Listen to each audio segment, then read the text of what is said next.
I found this little bit on John O'Donohue to bless the space between us. It's a poem called For an Exile, and we used it today for our Meaningful Mondays, and it was so good, I'm going to use it again right now. And it's from this book, To Bless the Space Between Us, a book of blessings from John O'Donohue, which is an Irish poet. For an exile, when you dream, it is always home. You are there among your own, the rhythm of their voices rising like song, your blood would sing through any dark. Then you awake to find yourself listening to the sounds of traffic in another land. For a moment, your whole body recoils at the strange emptiness of where you are. This country is cold to your voice.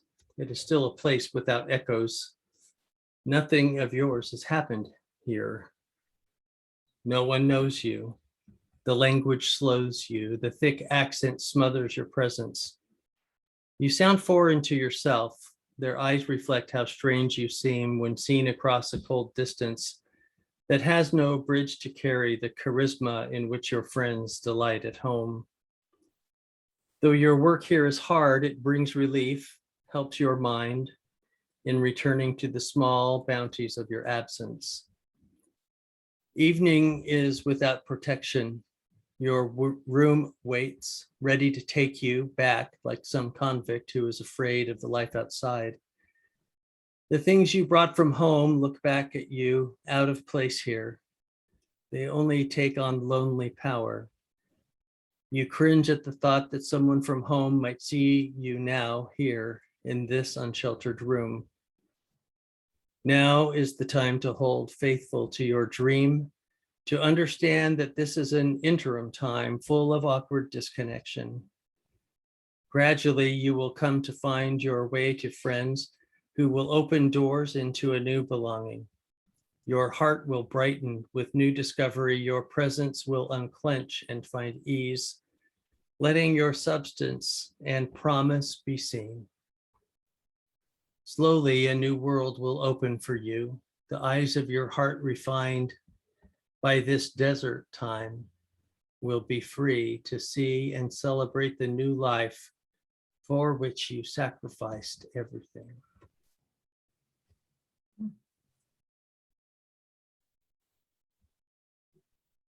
So we're grateful that we have some friends to walk this journey with us. We have Amy Dodson from Jewish Family Community Services here in the East Bay, and Jordane.Tofighi from IRC in Oakland. We may have some others join us. Hopefully we'll have Margaret Peterson from Catholic Charities, and maybe even members of our Muslim communities who are also preparing to welcome the refugees and asylees coming from Afghanistan. And maybe we can understand all of the differences of what that means. And Amy, I was wondering if you could go first, and then Jordane, and then we can maybe open up for some questions and answers. How does that sound? Do I need to make either of you co-hosts so that you can share a screen? No, I'm good on my end. Thank you. Okay. Amy, please lead on. I'm going to just mute the rest of us so we can unmute later. Great. Well, thank you so much. Thanks. Oh, sorry, Amy. I hit that button too quickly. Please unmute. There we go. Thank you, everyone. It's lovely to be here. Thank you so much for having me.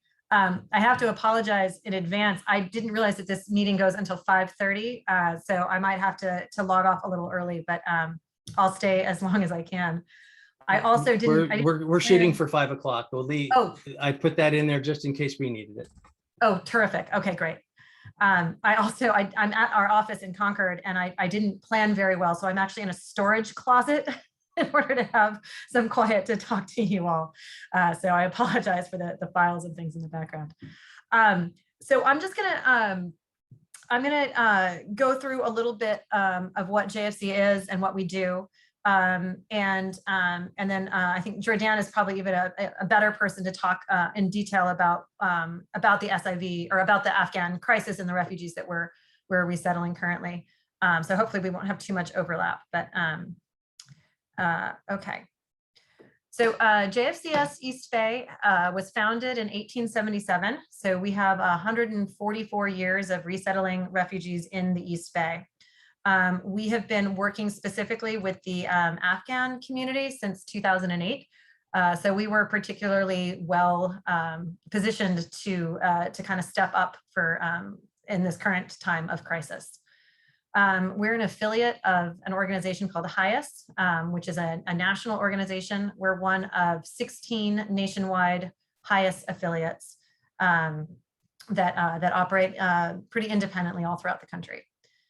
And we are out here in the East Bay. Our main office is in Concord.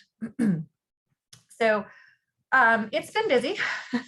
It's been crazy busy. Even before the current crisis of what happened in Afghanistan last month, we have been sort of gearing up to resettle more families and clients and individuals than we pretty much ever have before. So in the month of August, for example, we resettled 80 individuals from Afghanistan, plus a family of 6 from Burma, so 86 people total. We've resettled 20 people so far in September, and we've got 33 people more in our pipeline. And just to give that, to put that into some context, pre these crazy times, we typically would resettle about 130 people a year. So to do 80 people in 1 month is more than what we would normally do in a 6-month period. So trying to do 6 or 7 months of work in a 1 month period has been it's been challenging, but we are rising to the occasion, and we're very proud of that. The pace has been slowing a little bit in the last couple of weeks, or actually in the last week, just because of there's been a couple of public health problems at some of the Army forts where refugees are currently stationed before they are sent to their final destinations. There was an outbreak of measles at, I think, in Fort Lee. So that's kind of slowed things down a little bit, but we are expecting another big surge soon.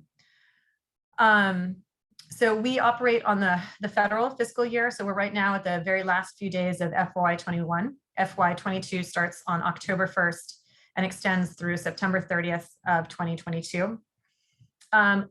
Before the crisis, before the current crisis, the last couple of weeks, we had agreed with HIAS that we would resettle 170 refugees from around the world, plus 120 SIVs from Afghanistan, for a total of approximately 290 people. We now expect that number to be much, much higher. So we were sort of already ramping up to double or triple a normal workload in a year for us. And now we're expecting that to be even more. So we've hired some new staff pretty much across the agency, and we're all working really hard. So I'm going to define a couple terms. I suspect you guys probably already know this already, but the special immigrant visa. So when we talk about SIVs from Afghanistan, these are people who have aided or worked for the United States military in some capacity. So think about like the drivers and the translators and the guys on the ground, even like the janitorial staff at a US Army base in Afghanistan. Those people are eligible to apply for an SIV. The SIV process usually takes 2 years. The government has been expediting things, but it is still a long process with a lot of vetting. So the people that we have been mostly resettling this past month have been Afghan SIVs. There is a second category of people, and you've probably seen this term in the news, humanitarian parolees. So this is it's a totally different group or subgroup. It's a different group of people. They are a humanitarian parolee is someone who is eligible to apply for an SIV, but for whatever reason hasn't yet. Usually just because right now there's a crisis to get people out of Afghanistan, and it takes longer to get the SIV status. SIVs are eligible for all social services, like Medi-Cal, CalFresh, and they receive federal R&P funds. But parolees don't receive any of that funding. So they require a lot more intensive case management from our team and more support. And we're getting ready. There are lots of Afghans in the Bay Area already.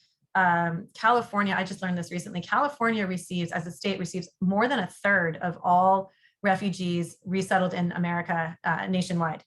So California is already sort of the largest end destination for a lot of people. And at JFCS, we tend to specialize in clients who already have a family tie here in the area. So generally, we resettle people mostly in Concord. We also have a large community of people in Hayward, and then a few other sort of regions of the East Bay. There's a huge Afghan population in Fremont. And while we do have a few clients in Fremont, I believe that IRC mostly has a lot of the Fremont cases. So there are lots of SIVs still stuck in Afghanistan. I've heard all kinds of wildly different numbers, anywhere from 1,000 to 10,000 to 100,000. I don't really know. I do know that we have people in our pipeline who are definitely still in Afghanistan and unable to get out. JFCS doesn't. We don't do the part of this process that is getting people out of Afghanistan, but we step in as soon as their plane touches down. So part of our federal contracts require a very specific set of core services. So our case managers will pick up clients from the airport. We provide a culturally appropriate hot meal upon their arrival. We provide we enroll them in benefits. We get all kinds of other services. We help them find housing, which is a really big piece of it. And then once we've helped them secure housing, we help them furnish those apartments, and we provide them with all kinds of everything from toothbrushes to toasters, just about everything that they could need. The case managers handle a lot of those pieces, and then we rely on volunteers for all kinds of other stuff. We have a team of volunteers, for example, that does ESL tutoring.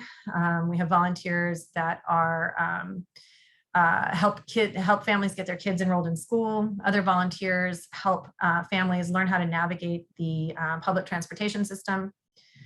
We have a lot of driver volunteers, and we call them the schleppers, who just pick up a couch in Orinda and bring it to a client in Concord. And, we make those things happen too.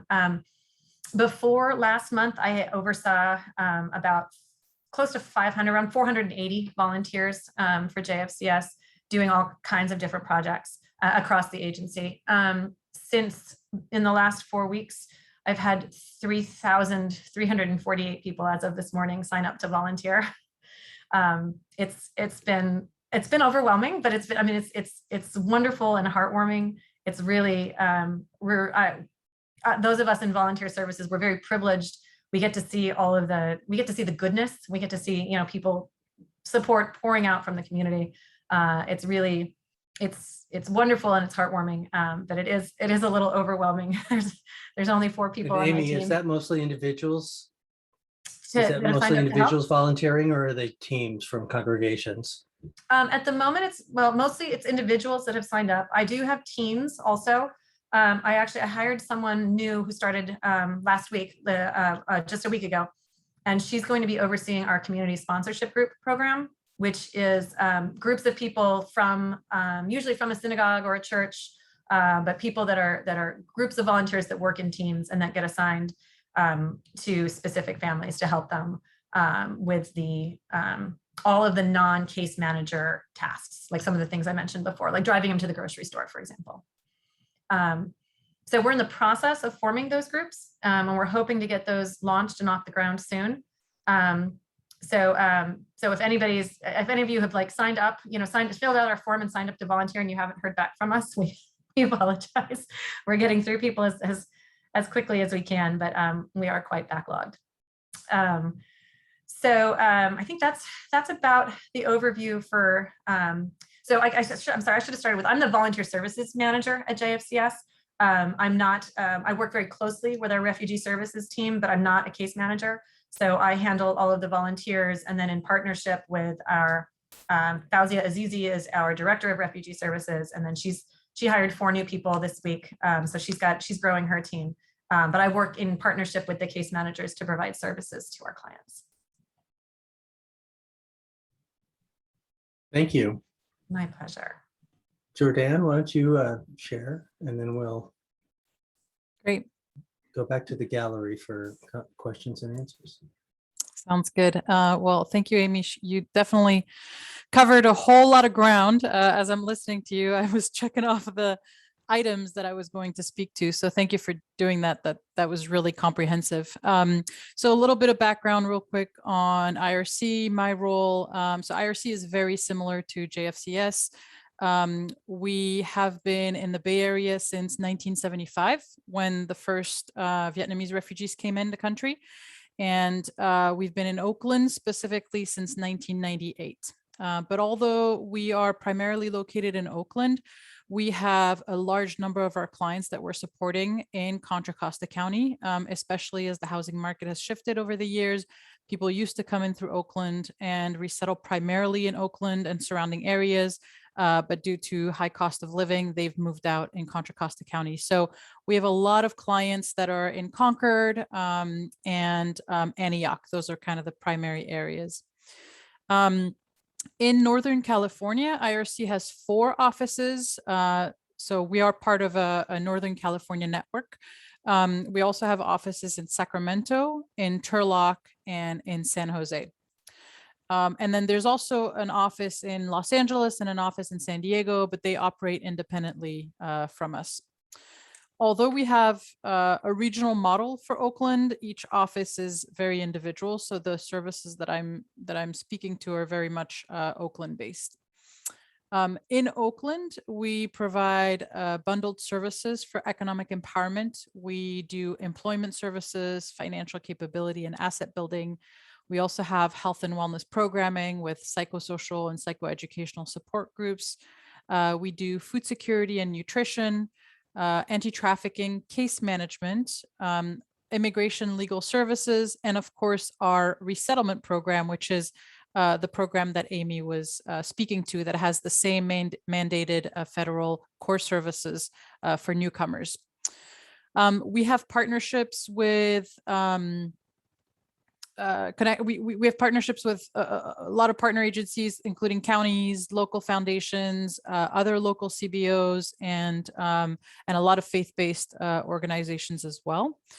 My role specifically in Oakland is to oversee the operations of Oakland. So I'm the director of the Oakland office. And then we have a resettlement manager that oversees resettlement services. So our newcomers program, along with the other managers in the other departments. I wanted to share some data similar to what Amy did to kind of give an idea of the newcomers program, so the resettlement program and the individuals that we're serving that have been impacted by the crisis in Afghanistan. So let's see, let me just pull this up. In fiscal year 2019, and again, we operate on the same federal fiscal year, so October 1st through September 30th of the following year. So in fiscal year 2019, we served a total of 204 individuals.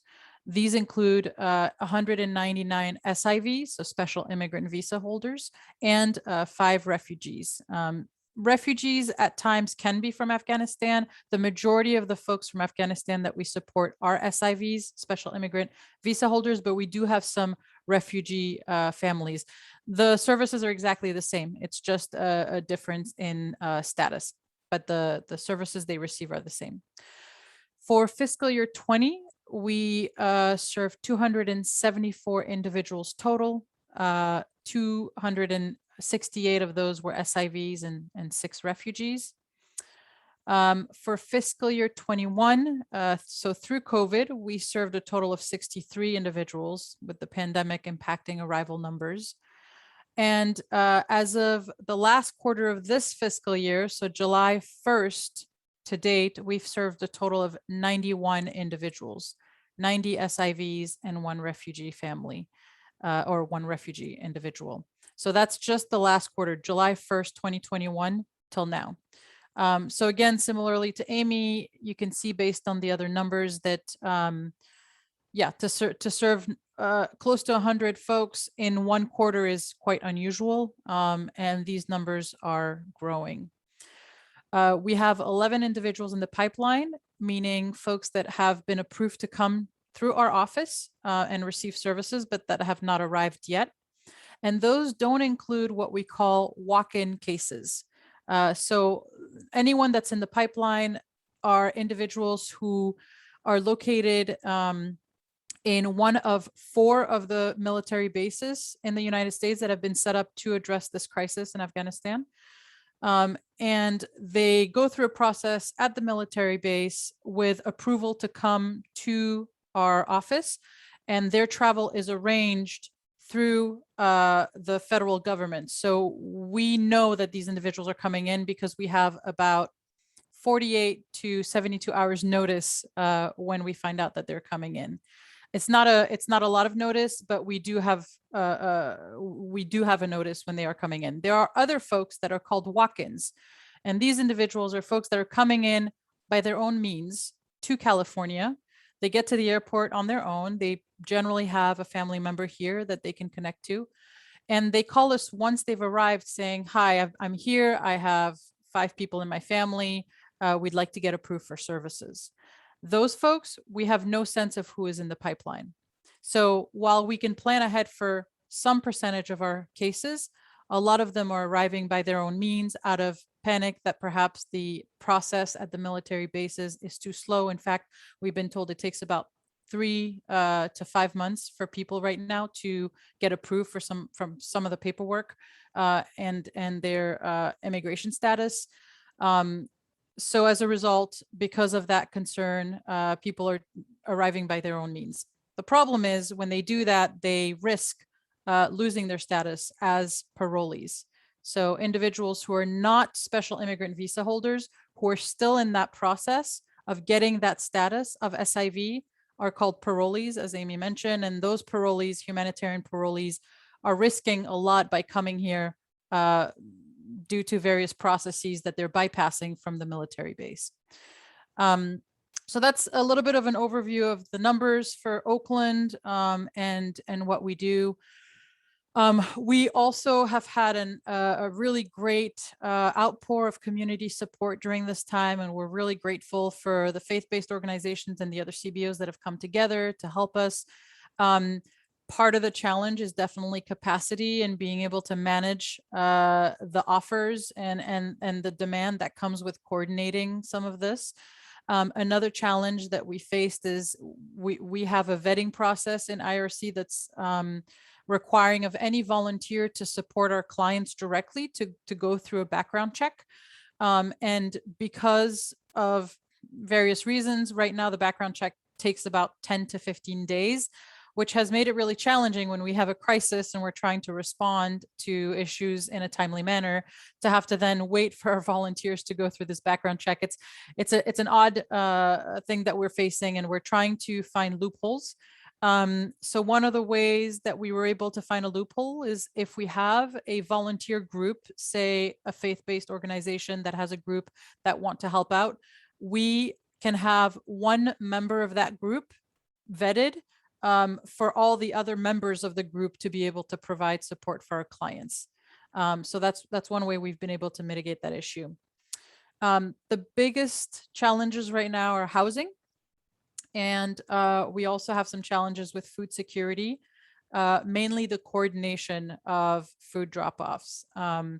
We have to provide a culturally appropriate hot meal upon arrival. But a lot of these evacuee cases, they came with the clothes on their back, they don't have money. And so we're trying to provide a week's worth of food and culturally appropriate food to all of our newcomer families. And again, because of the vetting process and just the fact that we only have one volunteer coordinator who has a small team of interns, we're trying to figure out, how can we increase our volunteer base so that we can have drivers, the schleppers that Amy mentioned. We haven't had that strongly in place on our end due to some staff turnover and the volunteer and donations coordinator being fairly new in his role. So we're trying to rebuild this sort of army of people to help out on the grounds with these kinds of needs. We also have a community sponsorship program that we're launching. It's a pilot program. More and more, the federal government is wanting to look at the community leveraging services that we have to provide as a way to support, because it's impossible to have case managers with the limited capacity that they have and the very high caseloads to be able to thoroughly support all of the core services, along with things like, driving people to appointments, providing women with the opportunity to take driving classes, making sure that folks have items as donations that might not be on the mandated supply list that we have. So there's so much more that we could do that our caseworkers don't have the capacity to do. So we're trying to set up a community sponsorship program to have teams of individuals, as Amy talked about, in providing these extra services or just providing that community connection.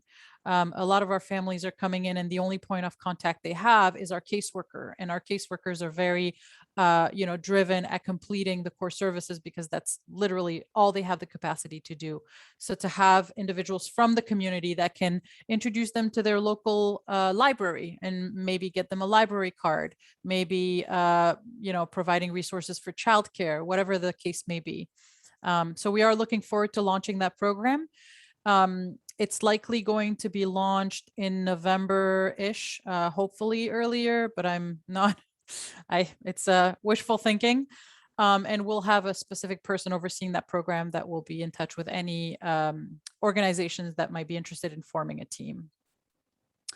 So I'll pause there. I am sure that's a lot of information. And yeah, we'll open it up if anyone has any specific questions. And I just added something to the chat room that includes an email address. We used to have a phone number for this group, but they collect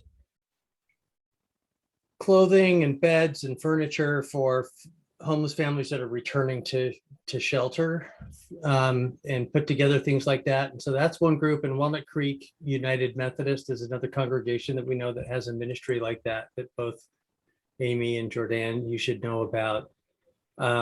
Because they're already collecting, they already have some of the storage space for the furniture and pots and pans and all of the things that they're trying to put together for families of different sizes.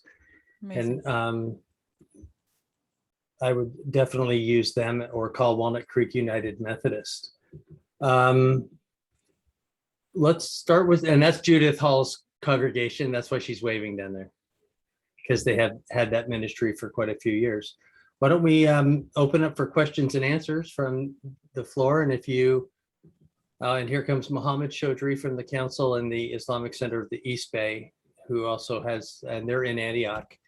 And so they'll, that would be a great faith community that I know will want to work on this project as well. So we'll wait for him to get connected. But are there others that would like to ask a question of Amy or Jordane?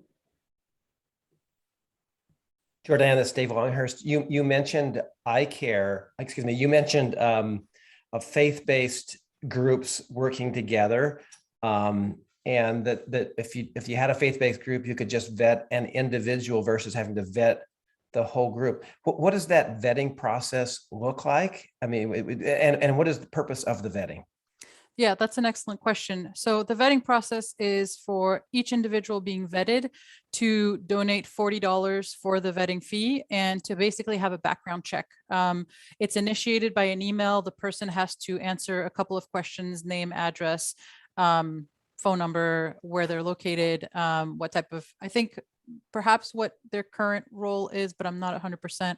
And then the process is automated through a system where it initiates a kind of a screening of, if they've ever been arrested, if they have any criminal charges. It's pretty basic. It's just the Got it. turnaround time. So it's really, my question is, what is that needed for? What specifics do you have to be vetted for? What purpose? What do you need to be vetted for? Sure. Yeah. To have any direct contact with our clients. For example, if a volunteer group would like to do pickups for food and then drop offs at clients' homes, in order for us to provide any information on clients, whether it's a name, address, both, we have to have individuals vetted. So any type of direct contact or getting client information. Got it. This And is so if you exactly have what one- Winter Nights was asking different congregations to provide for themselves, but now we're being asked by the agency that you would be working with to do this kind of background check for them. It's probably wise for each congregation to have each of the members of a team that's stepping forward to be vetted, or at least run the names by your faith leader to make sure that these are approved people that that are safe to work with families with children, because anytime you're working with children, you have to have these background checks. And it's wise for the congregations to do so inside for any projects that you're working on with young people as well. So just to be clear then, Jordane, so a faith-based congregation, a person, whether it's a pastor or whatever, any person of that congregation can be vetted.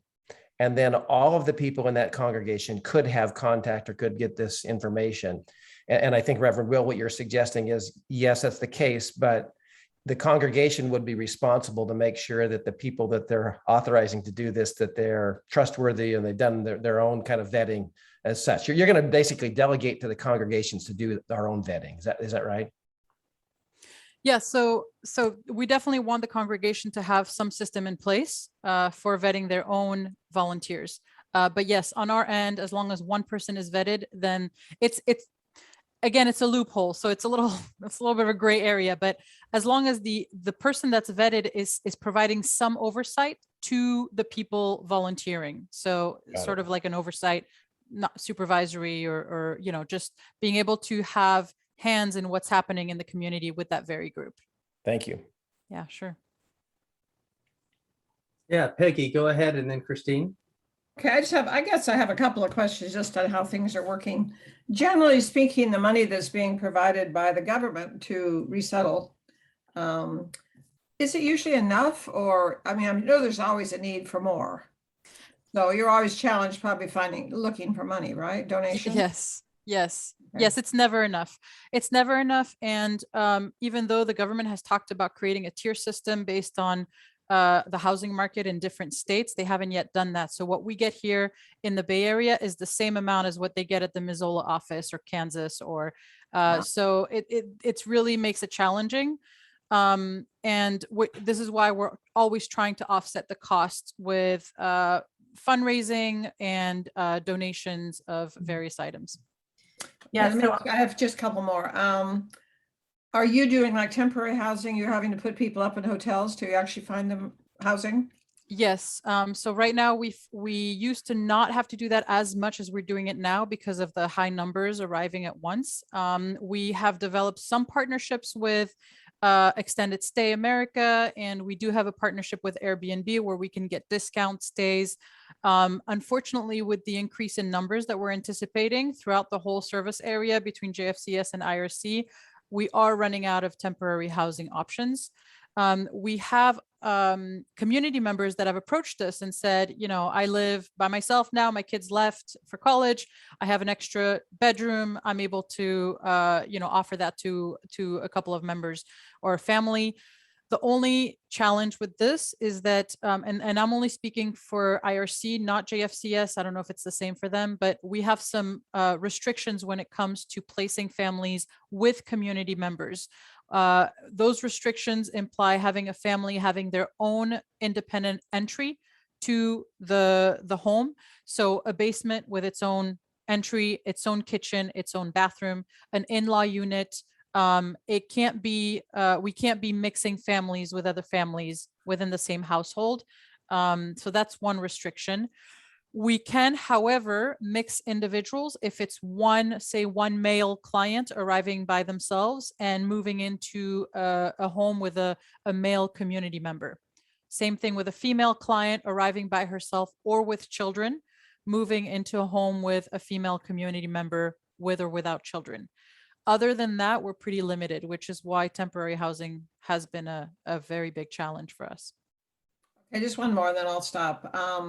How about how many of the people coming in from Afghanistan are already speaking English? I mean, obviously a lot of them were, English speaking. Yeah, so that's a good question. So the primary applicants, usually the male in the family, has generally some knowledge of English because of supporting the American troops in some capacity back in Afghanistan. So they do have some knowledge. However, the women in the family, we often find are more limited in English proficiency. Okay, thank you. I'm sure there are a lot of other questions. Thank you very much. Absolutely. Okay, before we move to Christine, I wanted to just point out a question, maybe a clarification. If there's a member of our congregation that own rental properties and there's an opening in their things, how should they proceed to host one of these families, perhaps even at a reduced rate that might help them in their transition? Are there any rules around that? So no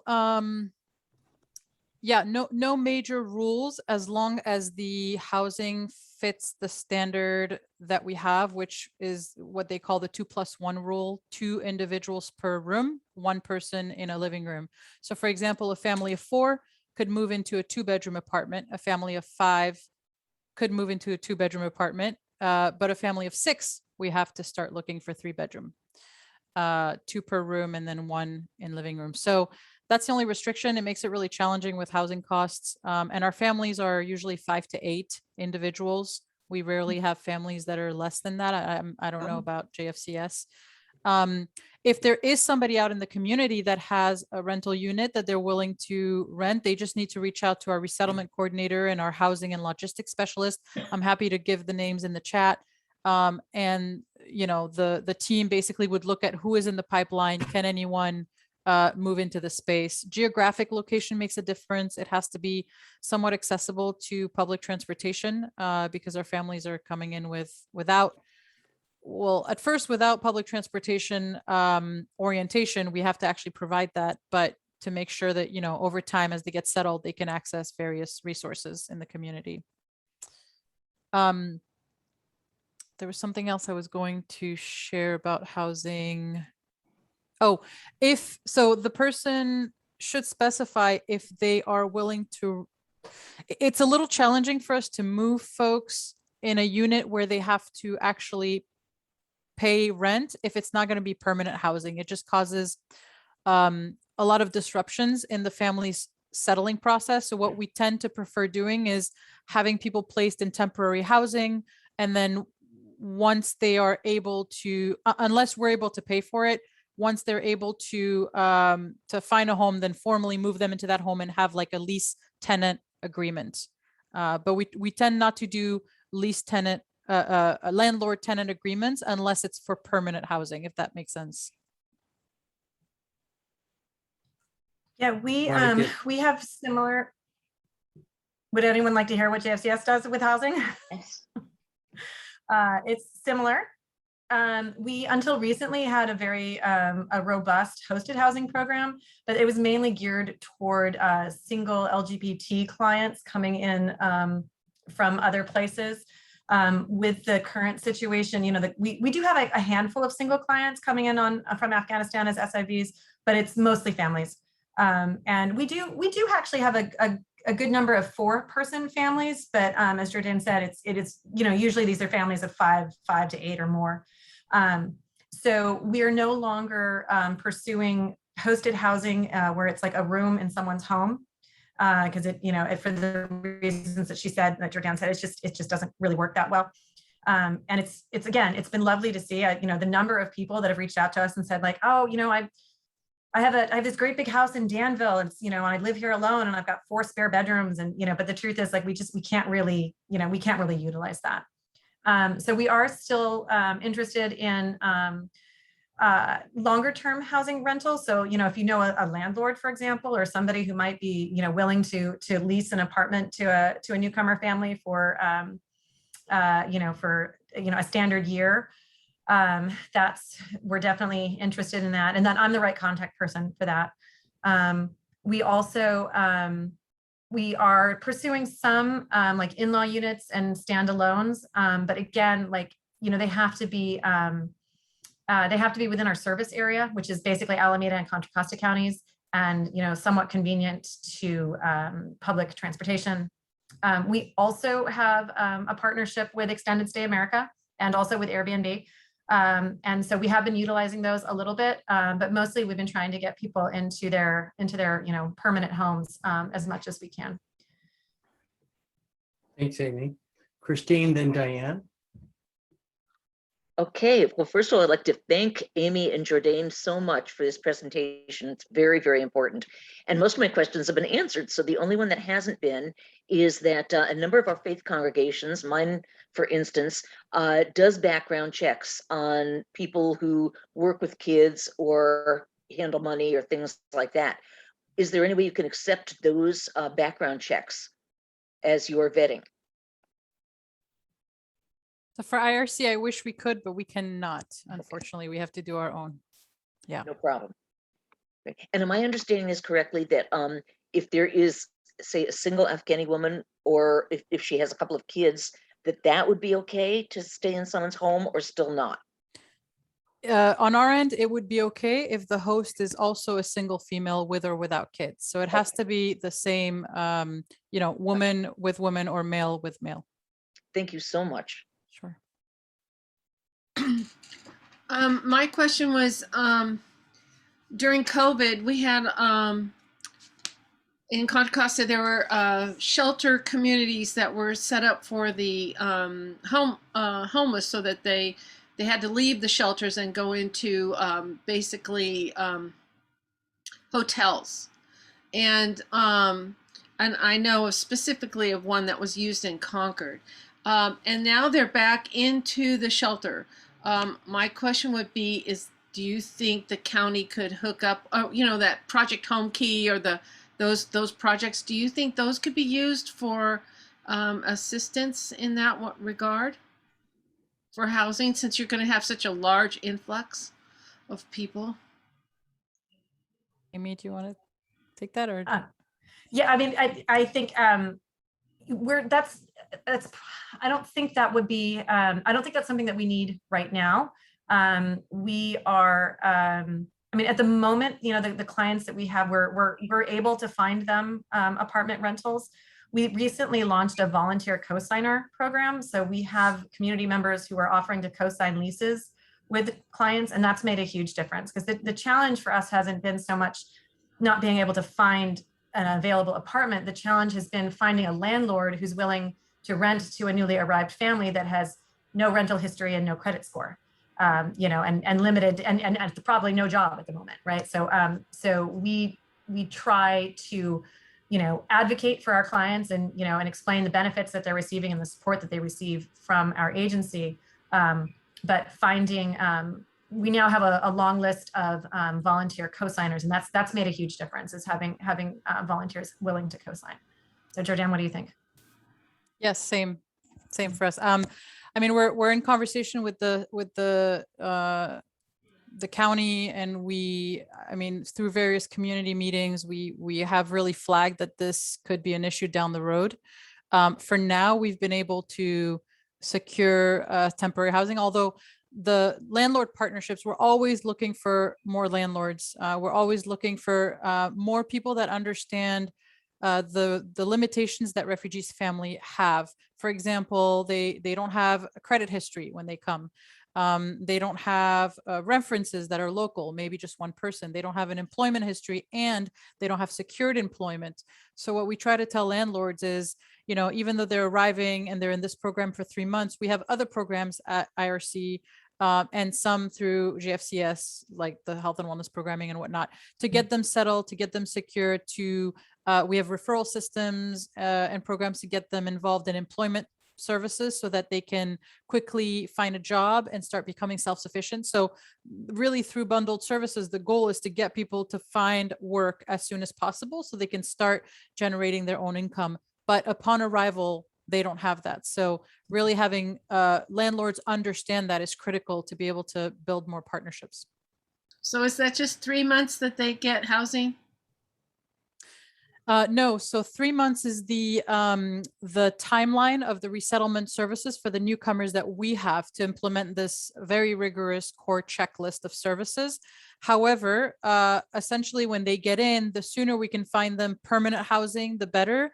Temporary housing used to be a 2-week period. We're looking now at about 3 to 6 months, depending on, probably about 3 months right now, depending on the need. We are just gearing up for the possibility of having people much longer in temporary housing. For example, we have our other office in Sacramento. They've received with IRC Sacramento and the other resettlement agencies there, they've received more than 1,000 individuals. So when there is that many people at once, temporary housing ends up being a much longer time frame because there's just no way to secure permanent housing that quickly for people. What's the time frame on, I mean, with refugees, we had such issues with getting Social Security cards and employment work permits. Is that something that's been speeded up with these SIVs? So I can only speak to, IRC. It's still an ongoing issue. For public benefits, we do have contacts at the county that are trying to have more streamlined processes. For work permits, this is going to be a bigger challenge for the parolee cases. So as Amy mentioned, the parolee cases that are coming, they don't qualify for the public benefits or all the public benefits that our SIVs and refugees qualify for. So some of them are going to have to even arrive and apply for a green card. And so we're anticipating a lot more hurdles there, but we're doing a lot of advocacy with the county to try to push for, again, streamlined processes in that area. Yeah, we're finding there have been some delays in terms of getting people their Social Security cards and their benefits, but not as bad as I was sort of thinking it would be, I guess. The one that we're seeing a lot right now is getting people their CalFresh food benefits. There's quite a backlog on that, so we've been organizing volunteers to do grocery shopping for families. Because just about everybody is food insecure. It's taking, like 3 weeks to get something, like to get their food benefits, which of course, you can't wait 3 weeks to start eating, obviously. So we are seeing some food insecurity.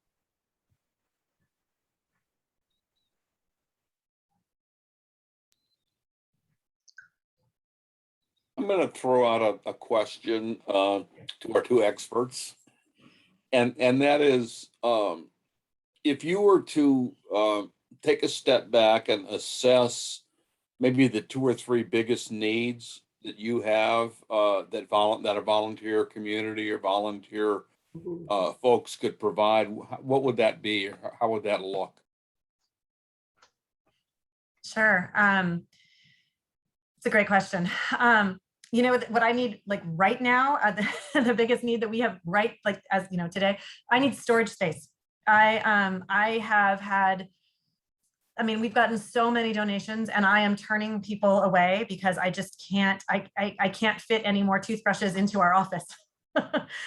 So I'm saying no to really well-meaning people who are offering to do a collection drive and say, we want to create, toiletry kits and we're going to make, 50 of these kits and it's going to have everything. And that's wonderful. And normally we love those. But at the moment I have no place to put them. So I would say the number one thing that I need right now is people with big empty garages who are willing to just hold on to a bunch of stuff for me. Or big empty social halls. Yeah, but it's a 6-month ask though. I have now rented a 3rd storage unit. JFCS has been maintaining a single storage unit for furniture for many years now. And we picked up a 2nd one last month. And I'm getting a 3rd one starting on Friday, and they're already all 3 full. So I think it's going to be like a good 3 to 6 months before I've cleared out enough of the stuff that we have currently in our possession, such that we'll be looking to get replenishments. So yeah, if anybody has the capacity to store toiletry items for for 3 to 6 months, that's probably what we need today. Tomorrow it might be different, but that's a big need for right now. Amy, I talked to you, I think, earlier this week. We're right there in Concord, First Christian Church of Concord, and I believe I can secure some space, so I'll check Great. on that. Okay, terrific. Yeah. Similar need for us. In terms of donations, yeah, we've had to turn people away, and it always breaks our heart. Good Samaritans coming forth, and we have to tell them, sorry, we can't take your stuff because we've got no space. But one of the things that we really, really need is beds. And we have had a lot of twin mattresses and twin beds. And by the way, for mattresses, they have to be brand new. So we can't have anything lightly used. It has to be brand new for IRC. So getting queen-sized beds and brand new mattresses is something that we're really lacking right now. And then the ongoing landlord partnership. If there's anyone that you know in your networks that is a landlord that maybe was hesitant to rent to somebody who doesn't have credit history, if they can, if we're able to build on those partnerships, that would be ideal. The majority of folks that we serve, aside from Contra Costa, are also in South Alameda County, Hayward, Fremont, San Leandro. So anywhere around there is also really helpful.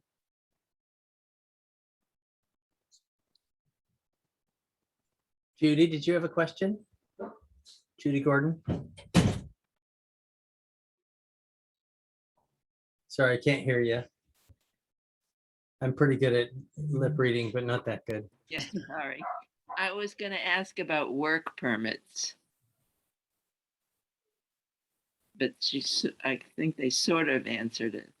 Yeah, all of the SIV clients are eligible to work. That they receive Social Security cards, and they're all work eligible. Okay.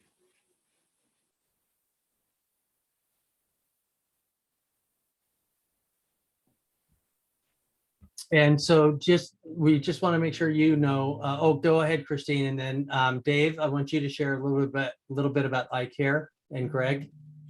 Is Dave Longhurst with us still, or did he take off? Greg, why don't you do it? Because I think Dave had to take off. I just quickly Christine. wanted to ask, Will, you mentioned the Contra Costa Interfaith Coalition before, and I think you said that they have storage space also. Is that correct? They have a little bit, but Okay.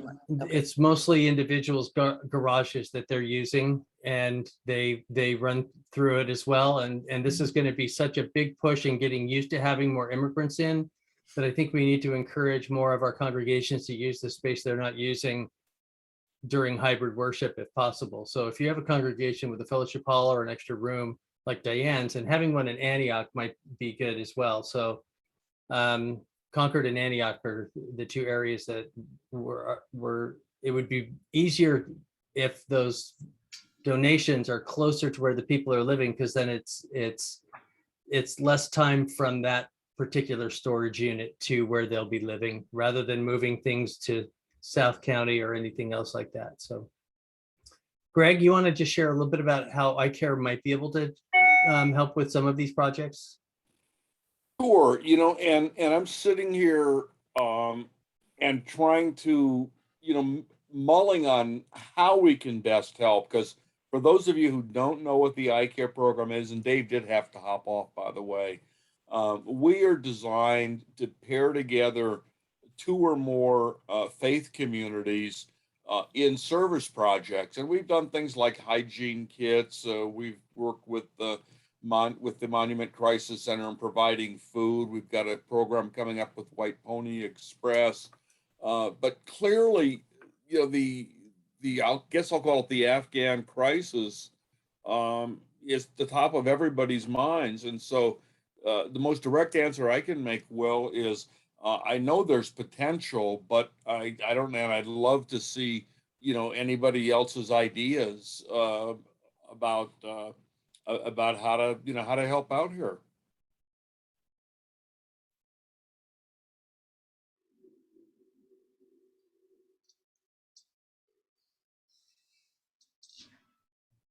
Any other questions? How many congregations represented here have done work with immigrant families before and accompanied them or helped them through their process? So we have some experience here. And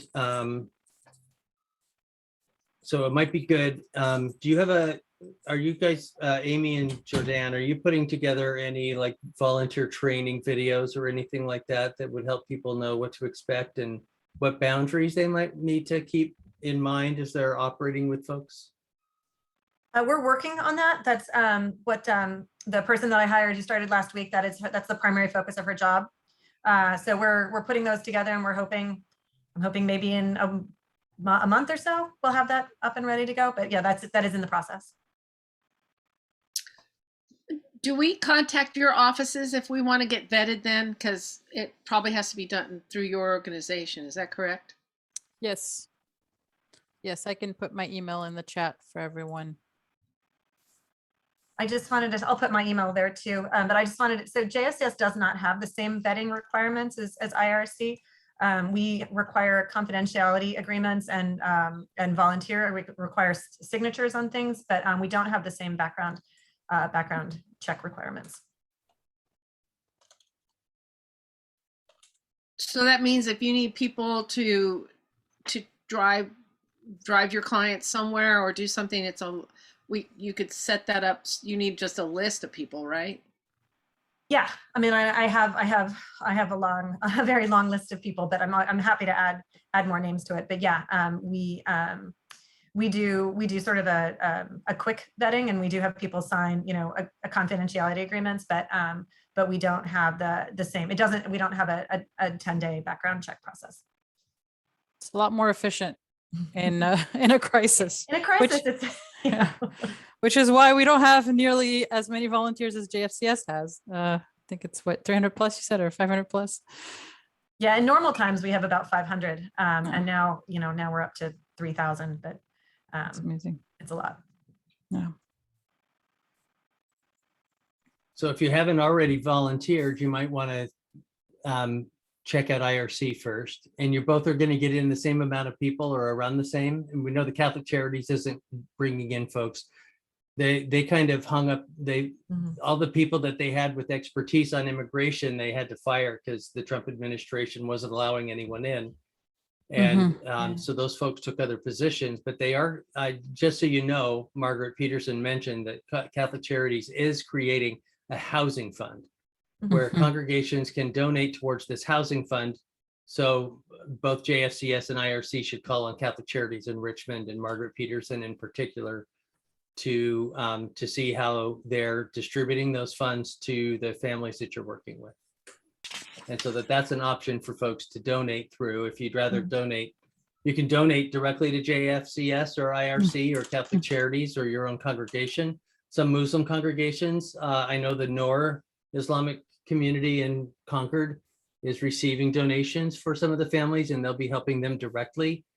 Nasli and Muhammad is no longer with us, but Nasli's here. Maybe she can share if her congregation is doing any of that at the Islamic Center of Zahra in Pleasanton. But there might be other faith communities that are doing that as well. I know we're giving a lot in our congregation for some disaster relief right now, but we're still studying this one. Nasli, did you want to share anything? Is your faith community? Yes, we are collecting donations and food products for Afghan refugees, and it has been going on well. I am not involved in that, but we do get emails saying that we do get emails saying they're doing they're collecting donations so they can help Afghan refugees in Alameda County. So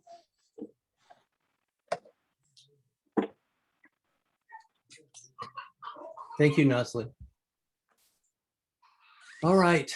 Any other questions for the good of the order? We're about 5 minutes beyond our hoped for time, but if there's still questions, we can continue to ask them.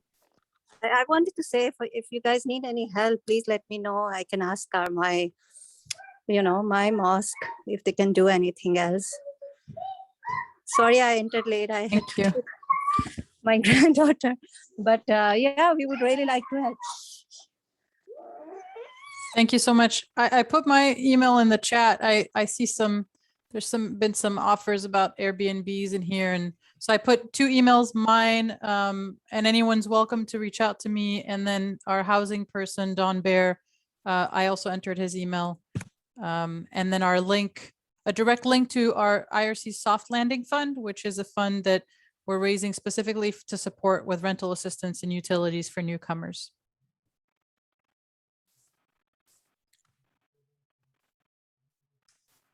Thank you all so much. Thank you. Thank you all then. Thanks for being a part of our conversation. And now that we know how we can contact everyone, and Amy's email is in there as well, I'll make sure that that gets translated to the video, and I'll send you the link so that you can share it with some other folks to share the best practices we've been talking about.